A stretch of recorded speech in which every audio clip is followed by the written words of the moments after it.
Welcome to the Accessing U.S. Capital Markets panel discussion. We'll kick off with brief introductions from each of the panelists. Why don't we start with the Michaels? Michael Margolis, you want to go first? Hi, I'm Michael Margolis. Very nice to be part of this panel today. I'm the head of life science investment banking at Oppenheimer. I've been here for almost 4 years, leading the group here. Very active middle market firm, focused on emerging growth companies on a global basis. We've done probably over 275 transactions. Quite a few have been book run. We've grown our group from about 6 people to over 30 people. And really very excited about talking about the markets today and really helping ex-US companies gain visibility and list on the Nasdaq or NYSE. It's something our firm has done quite a bit of work up over the years, whether it's UK companies, European companies, or Israeli companies. And I think part of it's really being a partner to your clients here. My background, I'm a scientist by training. I started as a pharmacist, and I spent quite a bit of time in the drug industry at both Novartis and Lilly. I'll spend some time on the buy side working for a long short hedge fund, and now 15 years as a banker. I'm really focusing most of my time on helping both public and private companies with capital markets and strategic advisory work.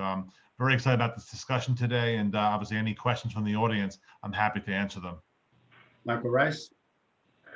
Thanks, Chris. So I'm Michael Rice. I'm the founder of LifeSci Partners 11 years ago. My background, similar to Michael Margolis, I worked at various different investment banks my entire career. Before founding LifeSci Partners, we have 9 different businesses at LifeSci. In IR practice, a PR agency, an investment bank where we raise money for public and private companies.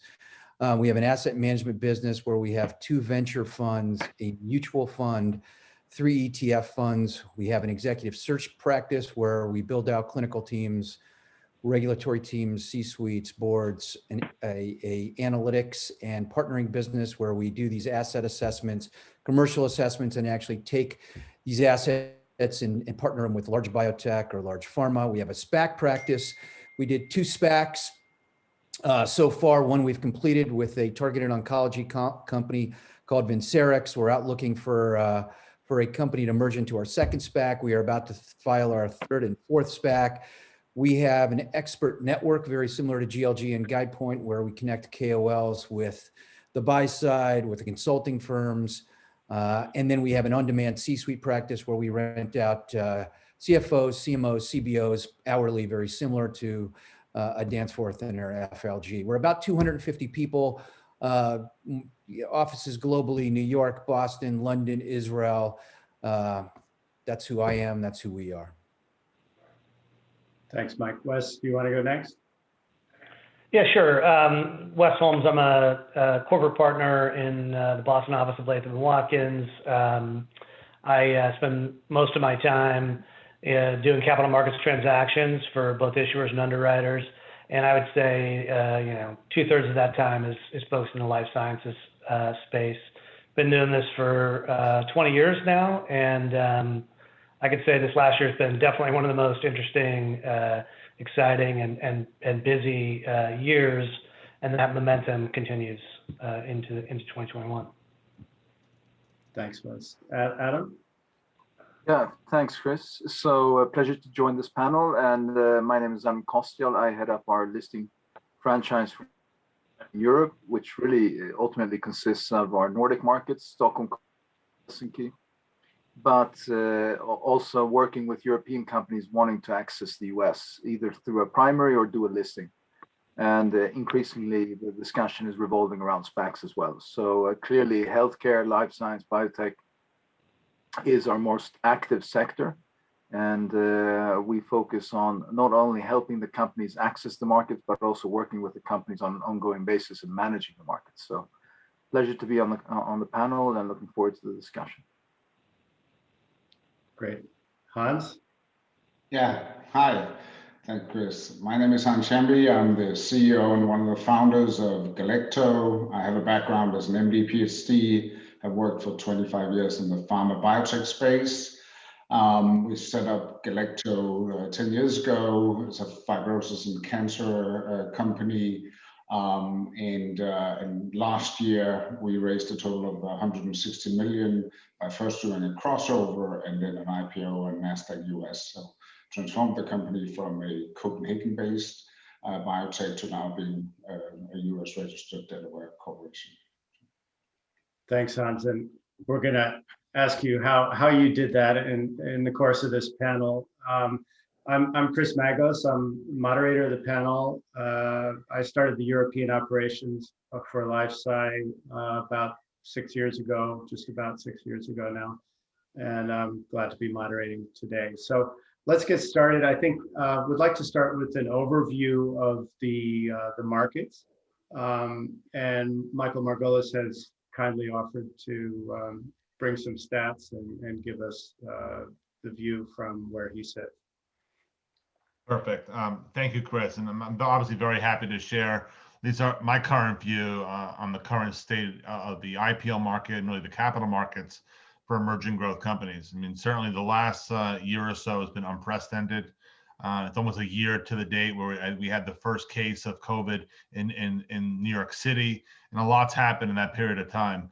I think if someone had asked me at that point, March 1st or March 2nd of 2020, what the next 12 months would look like, I definitely would not have painted this picture. The COVID reset, I think, really has provided an opportunity for the entire industry. And I spent a good part of my career working at both Novartis and Lilly, where really the pharma industry was always the bottom of the Gallup polls, always kind of a negative view by the average person as price gougers and high prices of pharmaceuticals. And I think people really saw, after now 3 vaccines getting available for emergency use and a number of therapeutics available, people have a very different view of the industry. And I hope that renewed interest and, I guess, positive view and goodwill the industry has created can continue for the foreseeable future. When I look at the markets today and you come off 2020, what an incredible year for the new issuance market, in addition to the plain vanilla IPO market, and both for US and ex-US companies, really tremendous opportunities from a broad range of investors, not just the healthcare specialists, but also generalists, but also other opportunities and structures to go public. Michael talked about his practice looking at SPACs. We also have a very active SPAC practice, not only in healthcare, but also outside of healthcare, both on the front end and on the back end, helping companies de-SPAC, finding targets and raising that pipe. What we've seen over the last 12 months is incredible. And as a firm, Oppenheimer, we also have a global presence, significant presence in London and Central Europe and Israel and beyond. We've taken a lot of companies from Europe and ex-US to the Nasdaq and NYSE. And I think that's a bit of a particular strength for us. And look, I think for any company outside of the US that's not part of that, I would say, small circle of venture investors or crossover investors, it's always harder to gain visibility in the US, but certainly getting exposed probably to the best comp pool in the United States is provides a lot of opportunities to companies, especially to bridge any kind of valuation arbitrage that may be there. And when I looked at some of the numbers over the last couple of years, I actually went back to January of 2019, year to date. And I looked at both, US IPOs, and this doesn't include SPACs, just plain vanilla IPOs, and also looked at ex-US IPOs and also European IPOs. The numbers are really interesting. And look, I think depending on how you cut the data and how you define biotech or biopharma, roughly speaking, and when you look at the total number of US IPOs from January of 2019, there were 105 deals. The median pre-money valuation was about 407 million. The median amount raised was 133. And really the most important, I guess, litmus test, the barometer of success, the median IPO is up around 54% from its IPO price to date, and up about 41% versus the MBI. When you look at ex-US IPOs in the same time period, and this includes Europe, but also other regions of the world, there were 28 deals since January of 19. The pre-money valuation was actually higher at around 450. The median amount raised was less, and that's one thing we've seen is ex-US companies did raise less money than the US counterparts. Median amount raised was 107 million, and the median performance is actually 14% from its IPO price, and up around 2.8% versus the MBI. So interestingly enough, when you look at Europe, right, And I think the quality of science coming out of Europe, going back to my days at Novartis and certainly working with both UK and European companies, it's always been tremendous science, especially looking at some of the global pharma companies out there and the innovation they've been involved with. But this is interesting from a European standpoint. About 15 deals since January of 2019. The median pre-money valuation was around 418 million. So similar to, a little bit lower than the ex-US number, more similar to the US IPO number. Median amount raised about 117 million, and the median IPO is up around 32% from its IPO price and 18% versus the MBI. Again, this is a pretty long period of time, but what it shows you is it's an active market. And you're seeing more and more companies who are based outside the US want to find access to the US capital markets. Majority of companies do go public through a plain vanilla IPO. It could be a dual listing. It could be an initial listing on Nasdaq or the NYSE. And now you have a number of companies more recently going public through SPACs. We saw Inmatix go public, a German company go public last year, and a few others. And look, the results are are all over the place when you look at all the structures. But for the most part, the higher quality IPOs have done well. And in closing, especially that valuation gap we've seen over the last couple of years. Hey, Mike, Hopefully do you that think answers your any of that question, changed? Do you think over the last couple of weeks, any of that has changed? As far Well, as look, I think last week was the first week, Michael, the first down week all year, right? So certainly, Right. coming out of the gate, we saw an unprecedented run, especially with small cap and micro cap names across life sciences and med tech, not just biotech. Last week was the first week, I think, investors in general, and I saw this with our own transactions. We saw transactions that were supposed to price last week, get delayed for a couple of days. I think investors probably took a step back and said, okay, wait, let's see how things settle out. Certainly the market rebounded very well, on Monday. But when you think about today's performance, I think the next couple of days and next couple of weeks will be important to see. The good news is when you think about the markets, one of the reasons why I think in life sciences and healthcare and technology too, you have beyond just the specialist investors who really have started this run, you have a lot of generalist investors and a broad group of investors who want exposure to healthcare. Throughout the pandemic, there were very few sectors that were investable. Healthcare and technology, really the two most prominent sectors that were investable in. Other areas like oil and gas, leisure, airlines, hotels, retail, were all very challenging. I think as we make more progress with the pandemic and people see a light at the end of the tunnel, and we make more progress with the vaccines, I think more generalist investors may look at other sectors to gain alpha on their portfolio. But I do think the prospects for healthcare and life sciences are very strong. There's a lot of liquidity in the market. We're going to have another stimulus bill likely passed by in the next couple of days, and that will certainly add more money to the marketplace. But at some point, look, I think you're probably going to see a bit of a pullback. We saw it last week. The valuations are pretty, they're not cheap, especially for some of the larger companies, the mid-cap companies. But I think in general, given the technology innovation curve, investors want to be in this space. But I think investors are also looking for the right entry point and the right pricing here.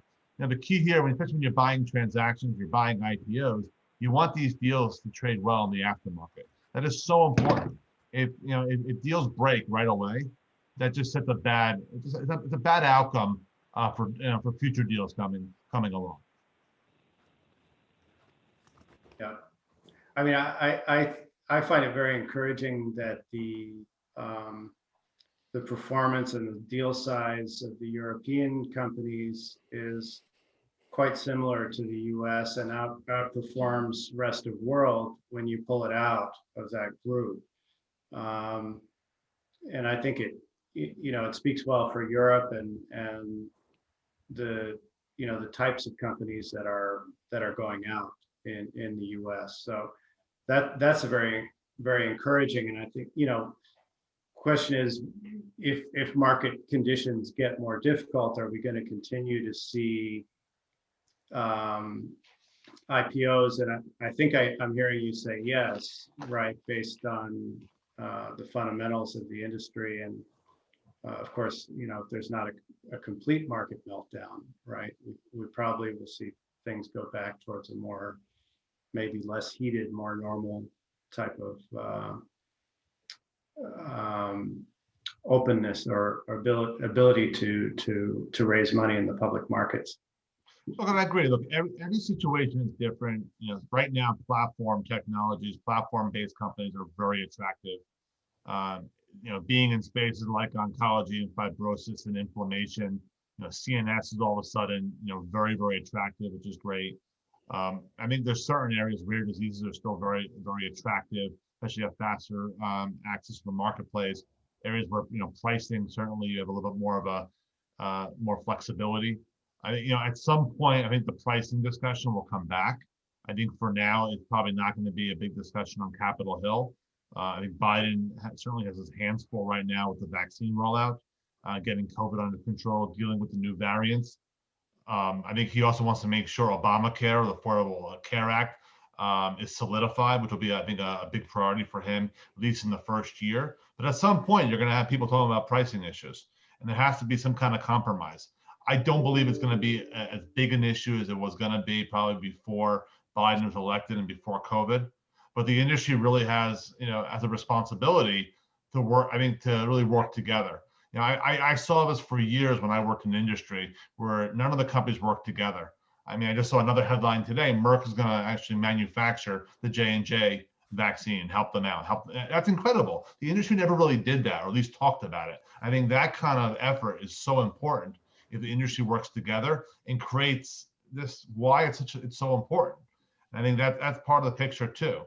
I think, you know, Europe's an interesting opportunity because I talked about before, many of the opportunities there, you know, they're below the radar screen for U.S. investors, and therefore U.S. investors like to invest in Europe. We've been involved in some, you know, some pretty attractive private placements over the last year that attracted some great investors out of Boston and throughout the world. I think those investors saw an opportunity, saw a valuation arbitrage, and the whole idea is to bring these companies to the U.S. To Nasdaq or NYSE and provide that exposure to a more appropriate comp universe. And I think that trend's going to continue. And I think also, you know, there are a lot of SPACs out there. There's more and more SPACs being filed. I don't think the SPACs are going away. I think they're here for a while. They've been around for 25, 30 years. I think this iteration makes a lot of sense. In many cases, it's faster, it's cheaper. It's in fact probably maybe easier to raise money in a PIPE versus a registered deal with a prospectus, because these investors can go under CDA and have access to more information and have more time to make a decision. Whereas in an IPO, you have a very limited period of time and you have access to limited information, just what's described in the prospectus. So that could also be, I think, an attractive pivot for companies. Yeah. Okay. Any other comments from Wes or Mike on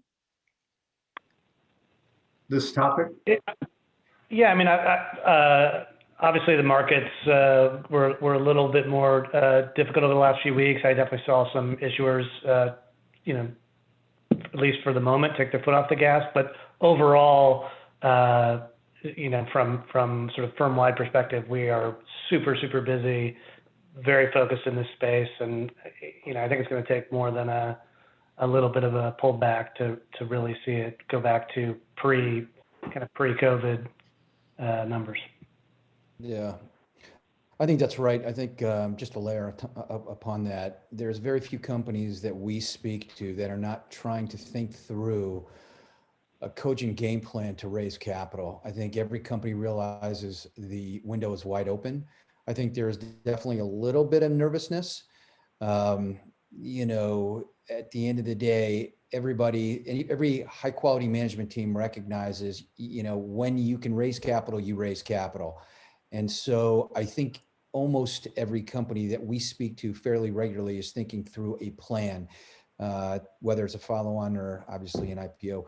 But certainly the follow-on business continues, and I don't think that's going to slow down, Chris, at all. And Wes, I'm interested. Do you guys see a long list of companies that are looking to IPO? Yeah, coming in. Yeah, longer list for me personally than I've ever had at any time in my career. I mean, and all the products are sort of interrelated, right? There's a lot of great science out there. There are a lot of companies that have had a lot of success raising private capital, large amounts of private capital, and advancing their pipelines. And now the IPO market is open, and now there's another, sort of pool with the SPACs. And I agree. I think that the SPACs are maybe a little frothy right now, and we'll see if they, if they stay at the level that they are right now. But I don't think they're going away either. I think it's a way to get public that makes sense for a lot of companies. The key is going to be, I think, the great thing about the COVID, I call it the COVID reset, is that it's a level playing field for companies. And Hans, you could talk about your roadshow and how you went out and raised capital, but we used to advise our clients, and Michael's probably the same thing, and Chris, you got to be, when you're a European company or an ex-US company, you got to be in New York or Boston or San Francisco at least once or twice a quarter, right? And stay in front of investors. Now, the beauty of Zoom, this is fantastic, right? You can start off in China and then finish your day, or start off in Europe and finish your day in California. I mean, the access to people on a much more timely basis is incredible. IPO roadshows have been really shortened, which is great. I think even the amount of time people are spending in drafting sessions and in printer rooms, right? You're saving time and money, which is great. So I think that to me is much more efficient. I'm not sure what happens, when we kind of get through COVID. Do we go back to what was, kind of pre-COVID, or is it more of a hybrid model? I mean, I know personally, I had my first business trip last week. I'm not sure I'm going to travel every week like I did before, but I think, there's reasons to travel and there's reasons to do Zoom. You mean after we all take a couple of weeks off and go do some normal things? Exactly. Yeah. I think Party like it's 1999. Sorry, Mike. No, I was just going to agree with Michael. It's absolutely right. It's a more efficient model, whether it's a non-deal roadshow or roadshows. I mean, just the ability to drive more visibility for these European companies has never been more efficient, right? And so as a CEO or a management team of a European company, to be able to do meetings, as Michael said, whether it's in Asia or New York or California or Europe, I mean, it's just incredibly efficient. On the hour, you're done, next meeting. I mean, this kind of efficiency where you don't have to get on a plane, stay overnight, travel from place to place has just made it all work that much better, particularly for ex-US companies. Yeah, we look more and more like US companies, right? Because there are, frankly, many CEOs in the US that are also non-native English speakers from all kinds of countries around the world. So we don't come off as different as when we flew in and had to, look disheveled and jet lagged and show up as clearly very European or right. Asian or whatever. So yes, I think so. And hopefully, I hope one thing, and that is those transatlantic flight for a 1 hour meeting and then back. I hope those are gone, right? But I'm certainly looking forward to coming back to the US, I must admit. So Hans, let's get into the meat of this. I mean, I think we're really lucky to have you here, somebody who's gone through this process successfully.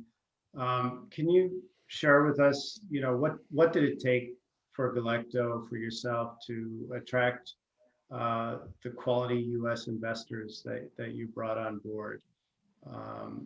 Maybe just take us through a little bit the timeline and any anecdotes. Yeah, Chris, you mean aside from hiring LifeSci to help him, right? That did the trick, and then I've been lying on the couch ever since. Yeah. How much did you pay me for that?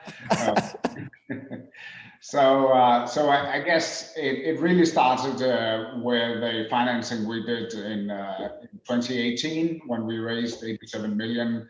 And in a round that was led by Orbimed and Issues from Spain. So that's when we sort of moved from being a European VC-backed, very European company to having a broader horizon. Like that clearly opened doors for us. We were then obviously very well funded to do everything we wanted to do for a couple of years, but relatively quickly we started talking about next step, and the next natural step would be an IPO.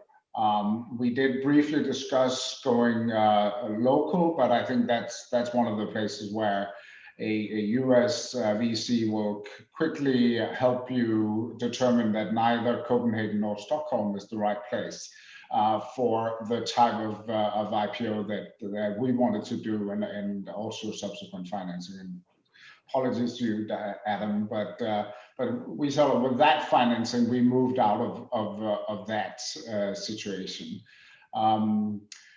So we kicked off the formal process in early 2020.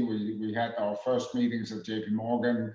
It was really, to try to test the waters before testing the waters, to figure out that with the sort of news flow that we could anticipate, etc., whether this was too early or whether the timing was right.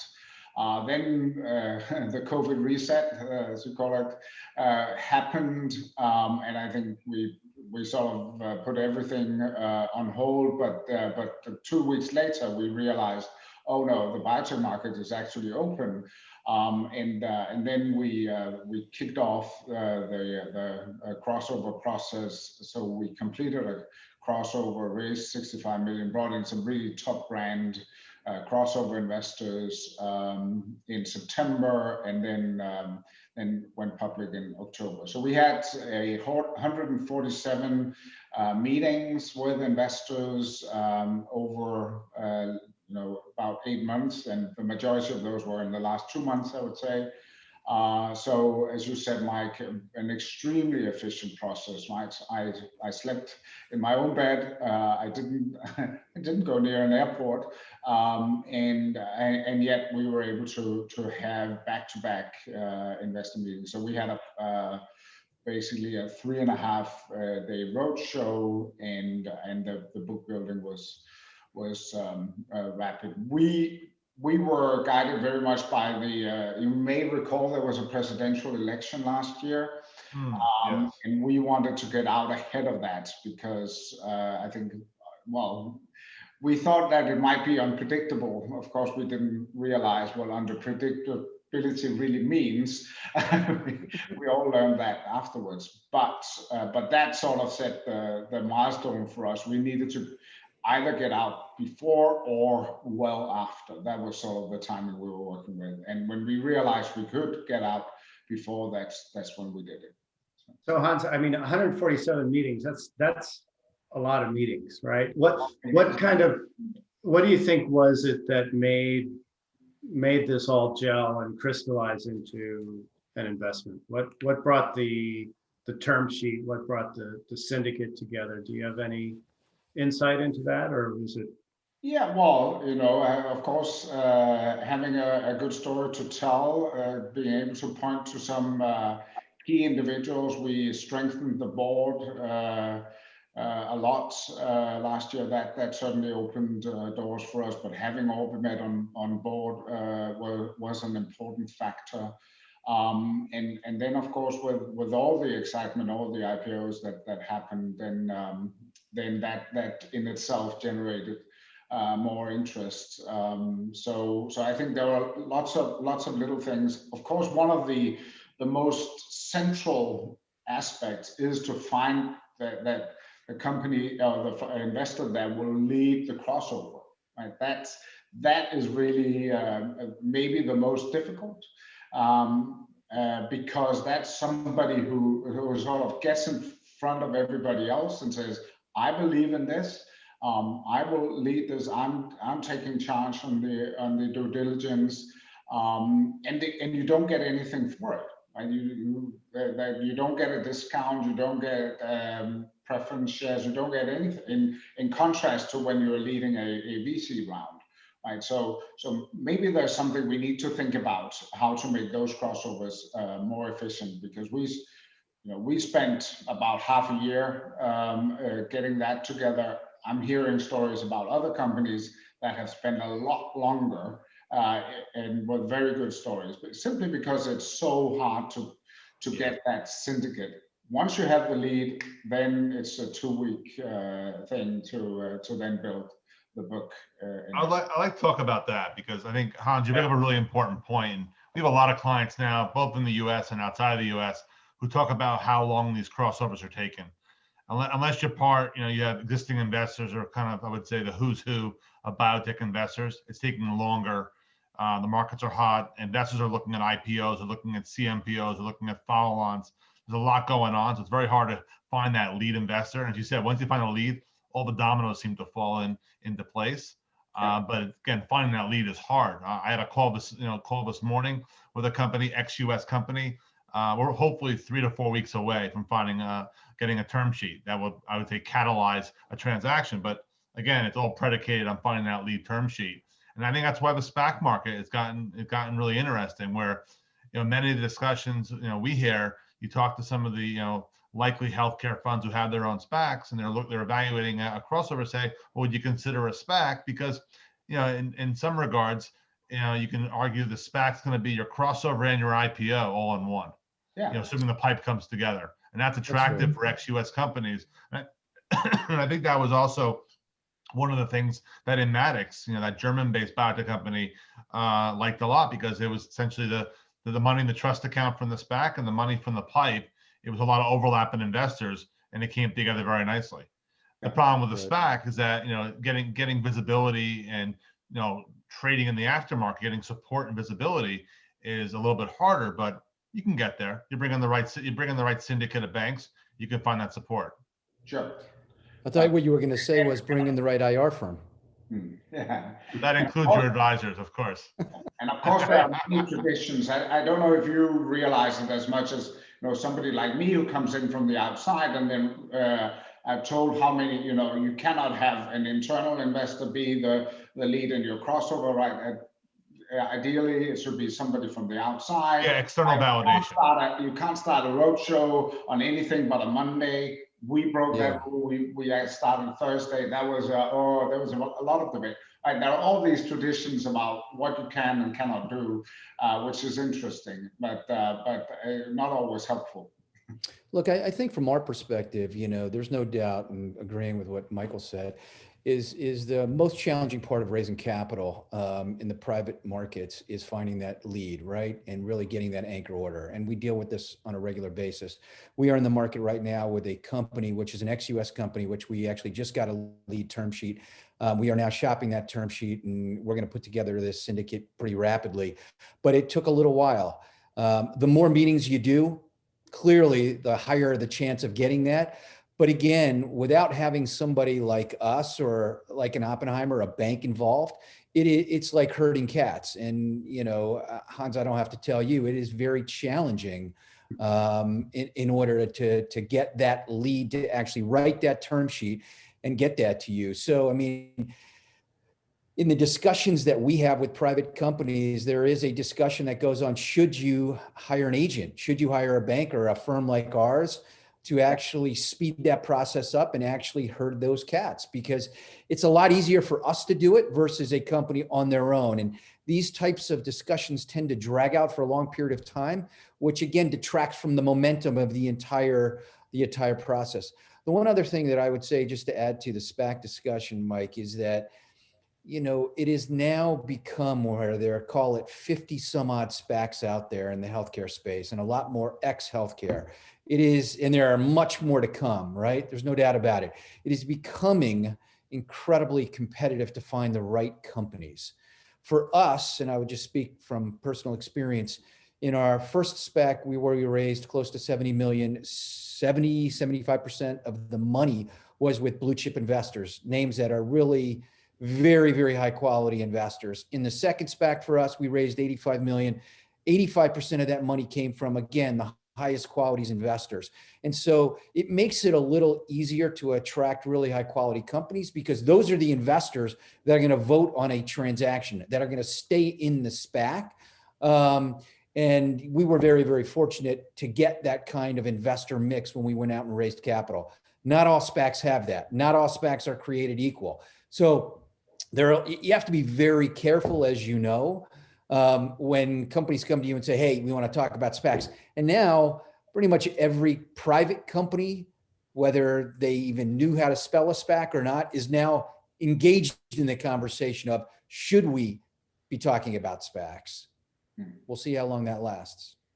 Pretty much all of my clients that are considering going public are also, consider open to the SPAC route. But you'd be surprised how, how little people fully understand about the SPAC process, and you're getting into the quality of the investors relative to hedge funds who are, monetizing the warrants, and exactly. You really having to have that pipe locked up on the back end. So, I think it'll be some sorting of the quality, sort of quality SPACs from the rest. Well, look, I think when Perceptive filed their first SPAC, ARIA-1, like I said, we put together a whole primer to explain to companies, private companies, how SPACs work, and it's amazing. Most companies had no clue how it works, how the promote works, how the warrants work, how the de-SPAC process work. I think now people are much more educated. I think there's still work to be done. And your point, Michael, they're not all created equal. I think when you think about money in the trust account, if it's populated by fundamental investors, the certainty of those investors voting for the de-SPAC is much higher. You get a bunch of arbitrage investors who just want to keep the warrants and basically keep their baked in rate of return, and they'll just redeem. That's why that pipe financing is so important. There's enough proceeds here. Once the business combination closes, you can execute well. But it's interesting. It's nice to have other options. And we had done a lot of reverse mergers over the years. We still do reverse mergers. There were Form 10s out there. So there's always different vehicles out there to get public. The key here is once you're public, listen, I'll quote someone very famous in our business, Fred Frank. What is the IPO? What is going public? It's the end of the beginning, right? And to your point, Michael, you need a good IR firm. You need good accountants. You need good lawyers. You need good bankers to support you and give you good, honest advice. And unfortunately, around the table, there's people who cut corners. They don't do the right thing. They have, their advice is self-serving. I've been doing this a long time. I'm 15 years as a banker. And look, life's too short not to be honest and give your clients good advice and really kind of guide them along the way. And you think about, doing multiple transactions and making a relationship-driven business. I think all of us have been doing this long enough where it's important to really guide our clients in the right way. In some cases, a plain vanilla IPO, in the case of Galecto, made a lot of sense. In other cases, a SPAC IPO makes more sense. And I think it really all depends on the situation, the markets. Fortunately, right now, we're all living through an incredible market that I think no one would have predicted. And, Michael, you made the point earlier, every company out there is considering going public, and sooner and faster than originally planned. Let's get back to the Galecto case study a little bit. So, Hans, I mean, is there like a checklist from your perspective? I mean, did you have a U.S. presence? Did you consider redomiciling the company to the U.S.? What kind of things? I mean, clinical stage assets. What kind of things do you think were requirements for you to make this jump to the U.S. listing? Yeah, so we did formally re-domicile. We are now Delaware registered company, right? So, but we're still headquartered, and the majority of the management team is in Copenhagen. But we did set up an office. We got a very experienced CFO who's located in Boston, had been involved, performed IPOs in the past, well connected. So that was an incredible help. So I would say the first one is to get a U.S. investor in one of your VC rounds, if not right from the start, right? And then you have to have, I would say, a U.S. CFO, or you can also work with one of these companies that do that serve as your US CFO and are well connected. But you need those connections. You need somebody who understands the US market, how the whole IPO process works, because you can bring in all your advisors, but you have to have that also somebody who is your internal champion. Definitely. So we still don't have offices, obviously, because people are at home, but we will be setting up an office in Boston when hopefully the vaccine makes the world a bit more normal. And clearly, center is that you have great science, I would say, but and normally you'd also say you need clinical assets.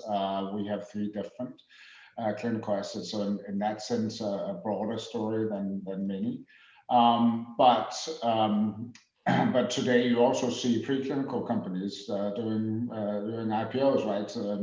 Certainly, when I set up Galecto 10 years ago, if I had mentioned the word platform, I would have been thrown out of any VC office in the world. Right?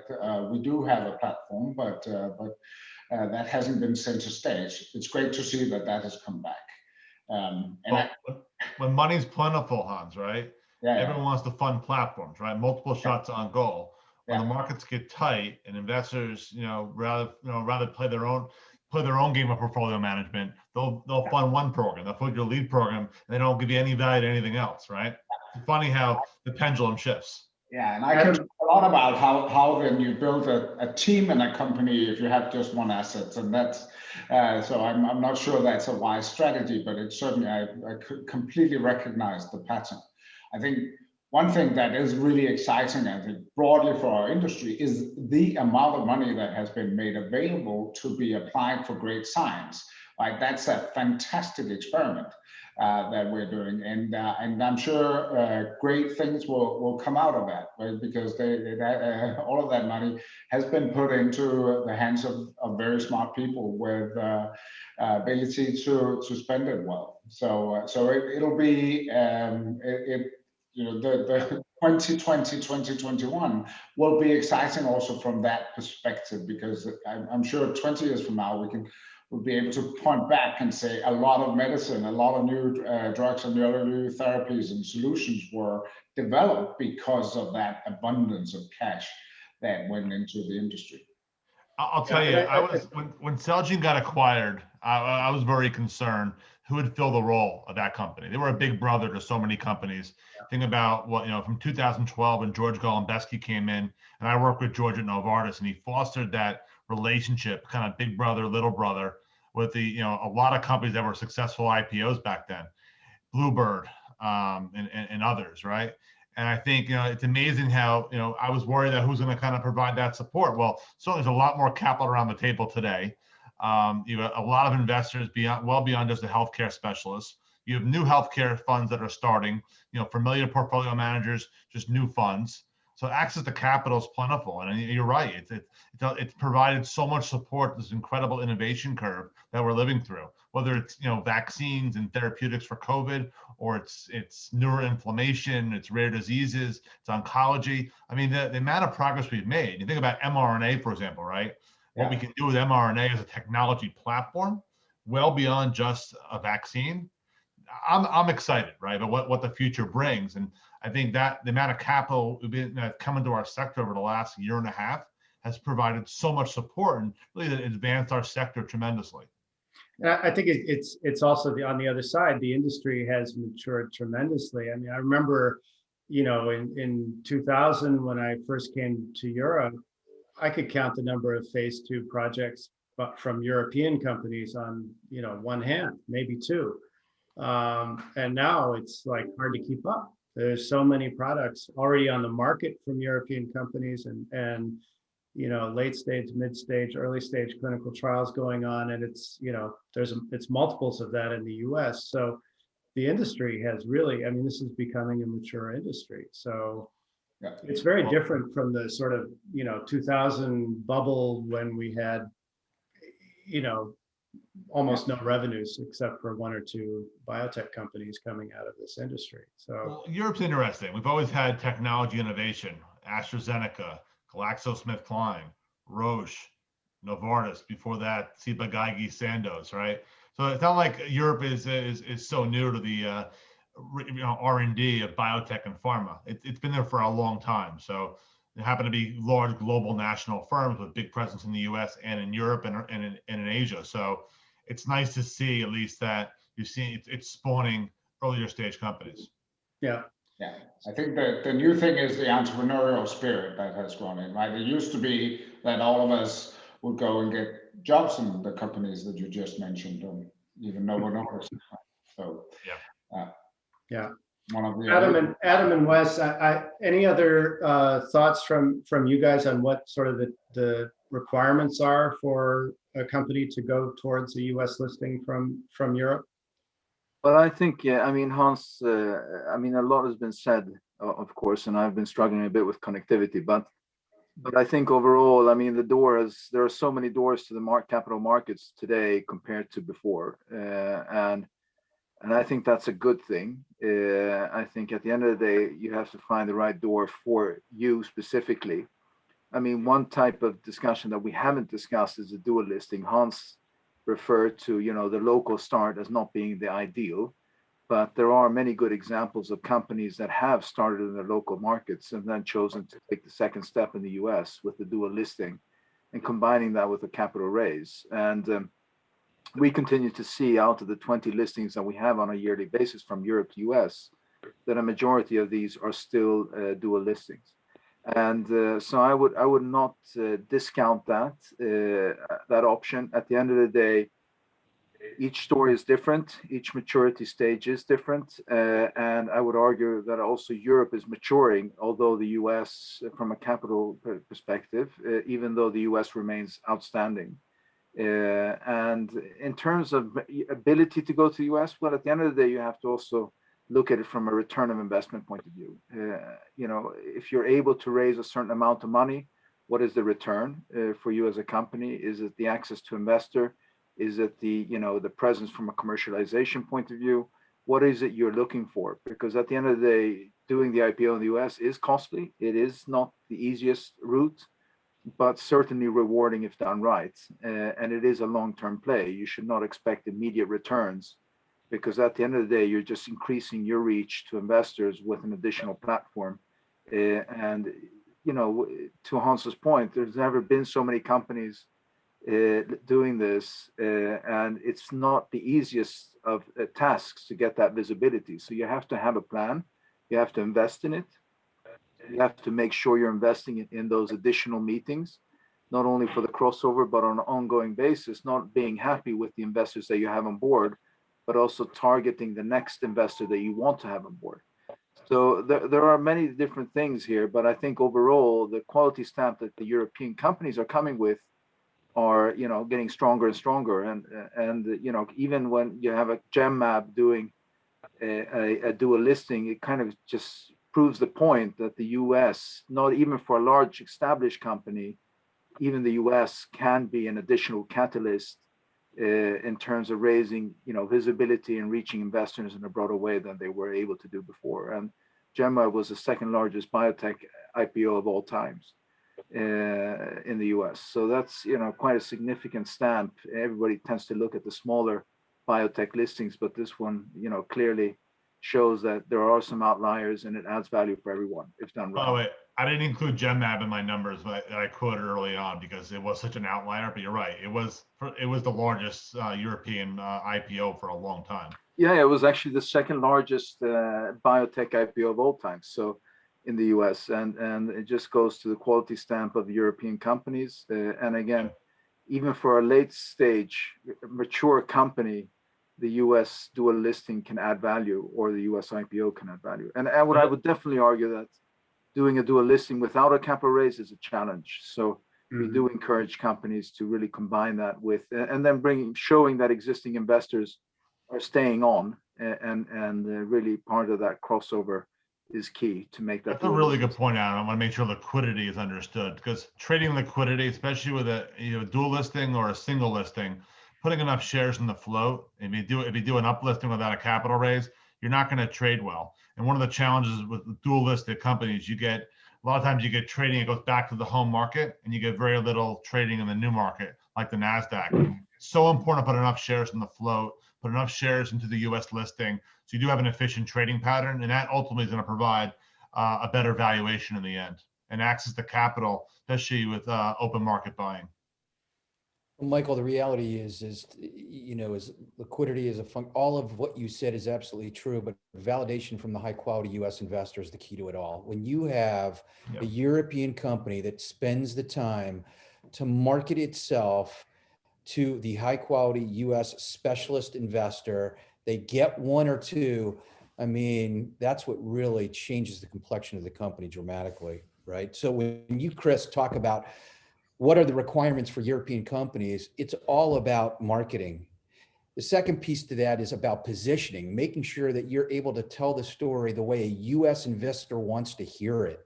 You know, you need that 24, 25 page document that you flip through that has all the relevant information the way that a US investor wants to hear it, not a European investor.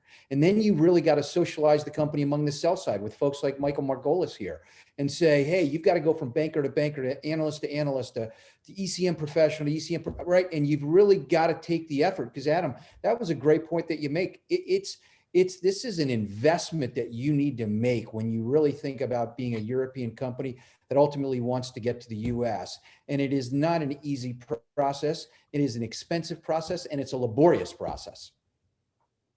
Absolutely. I mean, after the IPO, the game starts, because at the end of the day, it's, you know, you have to position yourself, you have to maintain the dialogue, and you shouldn't be happy with the investors you have on board. You have to be targeting the investors that you want to be telling the story to, because that's ultimately the end game. And I think where the US really outrivals any other market is the specialties, you know, the depth of the market in terms of specialty investors, but also investors of all types, depending on where you are.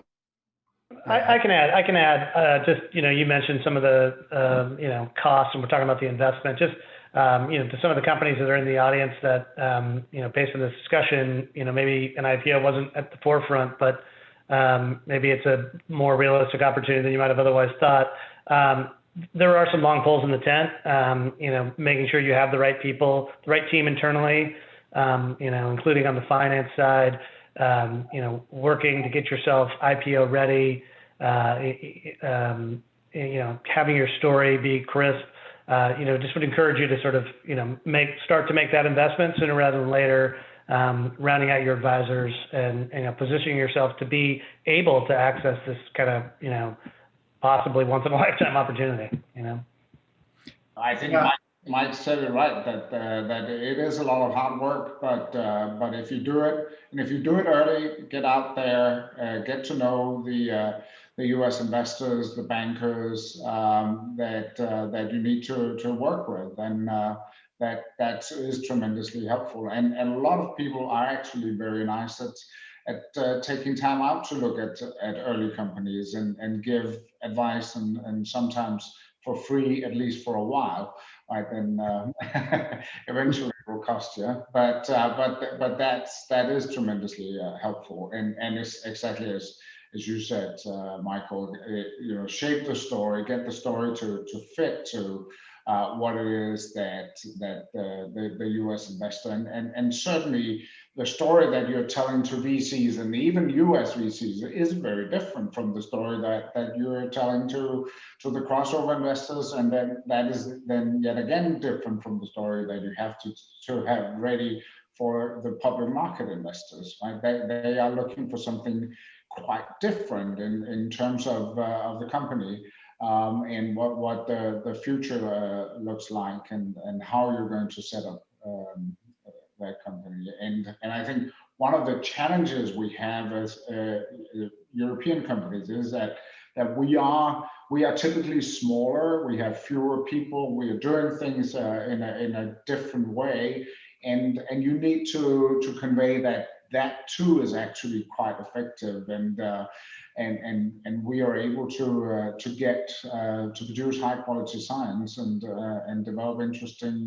new products. Right?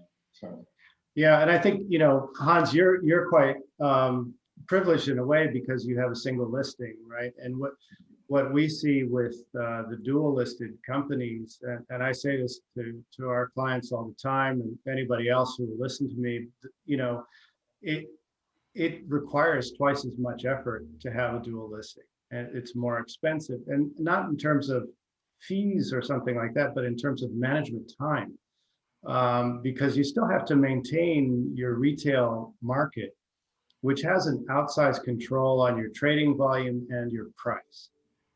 And at the same time, the majority of your new cash is coming from where the largest capital pool in the world is, which is in the US. So you have to market in the US to manage your US listing, but really to attract capital in future financings. Yeah. And often there's multiple languages involved, right? So it's it's a number of different. It's really a matter of timing, right? Because I think that you can possibly go public a bit earlier on some of the European exchanges if you're a European company, then make it across the pond.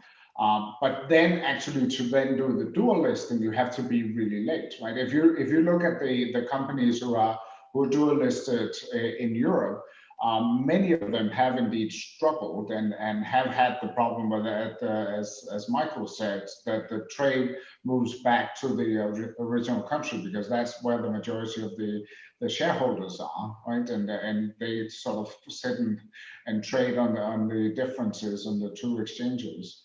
But then, of course, you have the GenMaps, the Galapagoses of the world, that where it becomes logical and where it makes sense, and where certainly it would have been very hard for GenMap to do such an IPO here or to do such a raise locally. And they have been incredibly successful. Yeah. Well, look, we're coming up on time. I think we covered most of the points we wanted to get through. What I'd love is just if we could end briefly just by talking about the future. What are you guys expecting this year, the rest of the decade? Look into your crystal ball and give us a sense of where you think we're all headed. Do you want to start, Michael Margolis? Sure, I'm happy to. Look, I mentioned the innovation curve, and I had the benefit of really seeing the shift from the primary care to more the specialty market when Dr. Mark Fishman joined Novartis in 2002. And he went into a town hall and said, this will be the end, essentially, of the kind of blockbuster model. And most people kind of cringed because you had a couple of drugs that were generating $7-8 billion a year, or $6-8 billion a year. And that was scary, right? But you think about what's happened over the last 5 to 10 years, this is an amazing innovation curve. And I think that continues. I think the advancements that we're going to see in the next 5 to 10 years will be remarkable in areas, especially in neurology and cancer and rare diseases. I think that's going to attract a lot of interest here. We're always going to have ups and downs. We're always going to have pockets of volatility. But I'm very optimistic. It's hard for me to say where the market will be 3 months from now. I think at least for the short term, the market should be strong. It's hard to say where things will be going into 2022, especially if there's a pricing discussion or reimbursement discussion. But overall, I'm optimistic. I think what we're seeing, the advancement we're seeing, and I would say the fruits of all the labor over the last 15 years is really starting to come to bear. And I think it's still the early innings of what we're about to see. Yeah, I don't disagree with my good friend Mike Margolis at all. I mean, I think this is going to be a really exciting period of time coming up over the next few years. There are definitely going to be bumps in the road. One of the things we talked about this morning is FDA and their stance with some of these CRLs that just came out and some of the negative data in some of these companies that have gotten a lot of publicity. But look, I think innovation is going to continue to grow. And at the end of the day, this panel is all about Europe. I think there's some really exciting companies in Europe that ultimately will make themselves to the U.S., right? That will make that transition, find high quality investors in the U.S. and eventually redomicile here in the U.S. But there is some terrific opportunities in Europe that we are personally at LifeSci very, very excited about, and super excited to see those companies continue to grow and develop. Well, I joke with clients a lot that if I was pretty good at predicting the market future, I would probably wouldn't be charging by the hour. But I agree. I think there's so much good science out there. There's been so much good funding that I think we're going to see it continue. And I guess I will note, sort of anecdotally, as the industry has sort of grown up, I think tools and diagnostics is going to continue to be a great space that services this sort of growing industry. And I think some innovation on the delivery of healthcare as well. So and I'm seeing a lot of that with new clients coming out of Europe. Thanks, Wes. And I think what you said earlier about the the long list of clients being the longest you've ever seen it really tells a tale. And we've heard very similar things from auditors and from companies trying to get audited so they can qualify for an IPO. So it seems there's plenty of companies that, at least from their point of view, they think they're ready, and hopefully the markets will be ready to receive them. Hans, how about you? I mean, well, first of all, is it worth it? You did all the work to get public. Do you have some first impressions? It hasn't been a full year yet, but what's sort of... No, it's absolutely worth it, right? And it's not just the money. Of course, the money is incredibly important. That we could raise more money this way than we could have in private rounds. But it's certainly also the access, the awareness, the investors that are now interested in us, the fact that we have shares that could be used strategically, right? So there are many advantages. So definitely something I would recommend, but of course not before you're ready, because it is a tremendous effort. And you are a different company afterwards, right? Certainly you have to deal with compliance policies and complication decision processes, and you have to be very careful about what you say and don't say publicly. So all of those things are different, and I don't think necessarily all of them are very good for being an agile young biotech that needs to be able to react quickly to new data and pivot programs to develop them in the best possible way. So you have to have the maturity in the company to make that transition. And certainly, as I said before, I think the exciting thing is that so much money will be going into great research. I'm the chairman of the Danish Bio, and certainly now this year, when we talk to politicians and journalists, they know what biotech is, and they realize that if there is a solution in sight for COVID, it was because of biotech, right? The good vaccines came from biotech. The solutions, the treatments, even if they are not fantastic yet, they have all come from biotech. So certainly biotech has become much more understood by the broader public, and hopefully with all of the money that has come in, we will be developing a lot of new products in the years to come that will create a lot of excitement. So it's certainly a fantastic business to be in. Okay. Well, look, I think with that, thank you, Hans. That's a perfect way to end. Thank you to the audience for listening in, and of course to my esteemed panelists.